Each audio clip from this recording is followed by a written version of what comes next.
안녕하세요. 저는 결혼 3년차 30대 남성입니다. 바로 본론으로 들어가면 저는 현재 처형과 친한 관계를 유지하고 있습니다.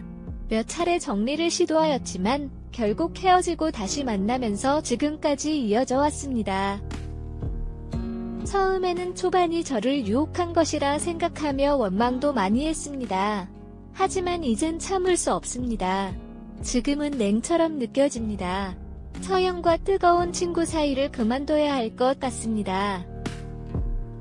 설명드리자면 제 아내와 결혼 전부터 처형과는 친했습니다. 처형은 쌍둥이이고 제와 동갑이어서 자주 만나서 놀 만큼 친했습니다. 그러나 딱 한 번 술을 마시면서 큰 실수를 저질렀습니다.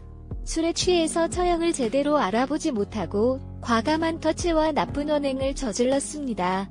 그날 이후로 처형은 저를 안 보는 것은 물론 제 아내와의 교제와 맥이 연결될 결혼도 반대했습니다. 제가 다시 술을 마시지 않겠다는 약속과 아내의 끈질긴 설득으로 장인과 장모님께 결혼 허락을 받았습니다. 물론 제가 잘못했지만 아내와 결혼을 못하게 될 뻔한 것을 생각하면 처형을 좋아할 수 없었습니다. 명절이나 가족 행사에서 만나도 서로를 두명인간 취급했을 정도로 서로 멀어졌습니다. 그리고 처형이 전세보증금을 사기당하면서 방장이 없어졌습니다. 당장 가지고 있는 현금도 없었고 사기당한 전세보증금 중 상당 부분이 은행 대출이 불가능한 상황이었습니다. 제가 일하러 가기에는 서울에서 여주까지 출퇴근하는 것이 매우 힘들었습니다. 하지만 처형은 제 사정을 잘 알고 있었기 때문에 제 집에서 같이 살자는 말을 못하고 있었습니다. 긴 연애와 결혼 사이에 있어서 제 아내의 고민을 훤히 느낄 수 있었습니다. 결국 저는 아내에게 먼저 제안했습니다. 서로 만나지 않도록 최대한 신경 써달라는 것과 반년 이내에는 처형과 다시 사귀기로 약속했습니다. 아내는 너무 고마워하며 더 잘해줄 것을 약속했습니다.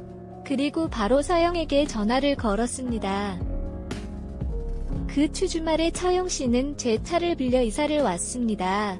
큰 지인들은 이미 여주 처갓집으로 보냈고 당장 필요한 옷과 화장품 등 필수품은 망가지고 왔습니다. 그래도 신길 여자라서 그런지 큰 캐리어 3개를 들고 왔습니다. 그 후에는 반년치 관리비를 미리 주는 대신 60만원을 주며 런칭 이벤트를 계획하고 리테일 파트너를 확보하고 프로모션 자료를 작성하는 것도 포함되어 있다고 말했습니다. 또한 게임의 흥분을 높이기 위해 크라우드 펀딩 캠페인을 실행할 수도 있다는 것을 고려할 수도 있습니다. 생활비나 관리비를 주겠다는 것은 아니었지만 돈 문제만큼은 깔끔해야 한다며 돈을 주는 것이었습니다. 그렇게 초형과 동거를 시작했습니다.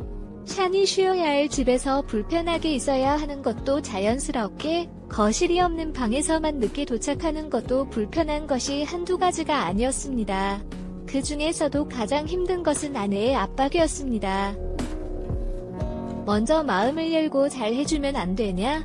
면서 아내가 저한테 말은 했지만 저는 그랬습니다. 사형제도 받아줄 준비가 되어 있어야 하는데 제가 하는 질문마다 단답으로 대답하거나 자리를 피해버립니다. 제가 난감한 질문을 하는 것도 아니고 기본적인 안부인데도 저런 반응을 보이는데 제가 노력을 한데 아무 소용이 없었습니다. 그렇게 불편한 동거를 한 지 반년이 다 되어갈 때쯤이었습니다. 아내는 생각보다 처형 전세 문제가 빨리 처리되지 않는다면서 조심스럽게 조금 더 같이 살았으면 하는 마음을 비추었지만 저는 그러나 내 마음을 모르는 척하면서 빨리 집을 구해야겠다고 하였습니다. 그런 제 생각을 처형씨도 알았는지 저와 계속 거리를 좁히고 친해보려는 것 같았습니다. 발명 가까이 투명 인간처럼 지내놓고서는 갑자기 180도 변한 모습을 보니 웃기기도 하고 짜증나기도 하였습니다. 저도 처형이 저에게 했던 것처럼 단답으로 대화를 하였고 여러가지 핑계로 그 자리를 피했습니다. 그렇게 지내고 있던 중에 아내가 신입사원 환영회 및 워크숍에 가야 한다면서 일주일 동안 집을 비우게 되었습니다. 처영 씨와 둘이 있는 것이 너무 불편해서 인사과도 아내가 꼭 해야 하는 거냐고 몇 번이고 물었지만 직장인이 회사에서 시키면 하는 거지 소속 부서가 어디든 무슨 상관이냐고 다 큰 어른이라는데 전부 다 맞는 말이라 할 말이 없었습니다. 첫날 저녁 아내가 비운 동안 최영희가 먼저 퇴근해서 저녁을 준비하고 노을을 보면서 먹을 건지 시켜 먹을 건지 각자 해결할 건지 물어봐야 하는데 연락하기도 싫고 어떻게든 되겠지 하면서 집으로 돌아갔습니다. 그래도 속으로 아마 처영이 저녁을 준비해 놓았겠지? 라는 기대를 가지고 집에 들어갔습니다. 아직 화장실이 말라있는 것으로 봐서는 처영이 퇴근하지 않았을 것 같았습니다. 집에 들어와 일단 밑반찬을 꺼내고 찌개를 끓여봤습니다. 혹시 몰라 처영이 것까지 준비하여 먹었지만 다 먹을 때까지 기다리면서 5시 1처영 14만 1000비엘을 읽었습니다. 다음 날 아침에 일어나 나와보니 처영은 집에 들어오지 않은 것 같았습니다. 아마 처영도 불편해서 그동안 여주 처가집에서 출퇴근을 한 것 같습니다. 둘째 날 퇴근하면서 친구들에게 아내가 없다며 술 약속을 잡아보려 했으나 평일이라 다들 일이 있어 결국 술집에서 만나게 되었습니다. 오랜만에 혼자 있는 시간을 보내는 것이 아까워서 회를 배달시켜 먹으며 TV를 보고 있었는데 갑자기 현관문 비밀번호가 열리는 소리가 나는 것이었습니다. 본능적으로 술병을 치우면서 문을 열어보니 생각해보니 워크숍을 간 아내가 올 수는 없고 처영이 집에 온 것이었습니다. 다시 소주를 테이블에 올려 마셨습니다. 촬영은 아무 말 없이 화장실로 들어가 자기 방으로 들어갔습니다.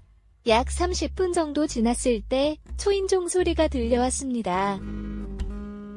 촬영이 시킨 족발이 배달 왔고 그 족발을 들고 제 옆에 앉아 마시다 보니 다시 친해지는 것 같았습니다. 결혼 전에 있었던 사고에 대해 이야기하면서 처용 도자기가 너무 과하게 크다며 위안을 건네주었습니다. 요즘도 아내 옆에 사는 저술한 맛이 나면서 물어보았더니 특별한 상황이 아니면 안 마신다고 하였습니다. 처형은 결혼까지 약속하였다는데 파혼한 경험이 있어 안쓰러워 보였습니다.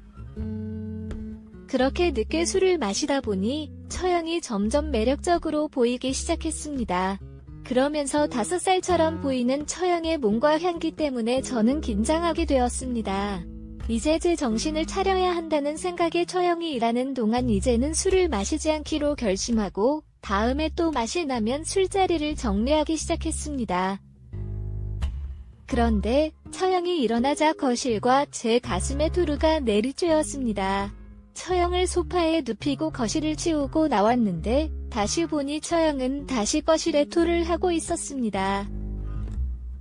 두 번째로 거실을 치우고 처형을 보니 처형은 그냥 침대에 눕힐 수 있는 상황이 아니었습니다. 어쩔 수 없이 더러워진 처형을 끼워 넣고 거의 끌어안을 정도로 서초향을 쉽게 주었습니다. 결혼 후에도 여전히 훌륭한 몸매를 유지하고 있는 처형은 최대한 안 보려고 했지만 결혼 전과 다를 바 없었습니다. 얼마나 심장이 빨리 뛰었는지 던지 빨리 시기를 바꾸기 위해 처형을 침대에 눕히고 나왔는데 처형은 제 손을 잡았습니다.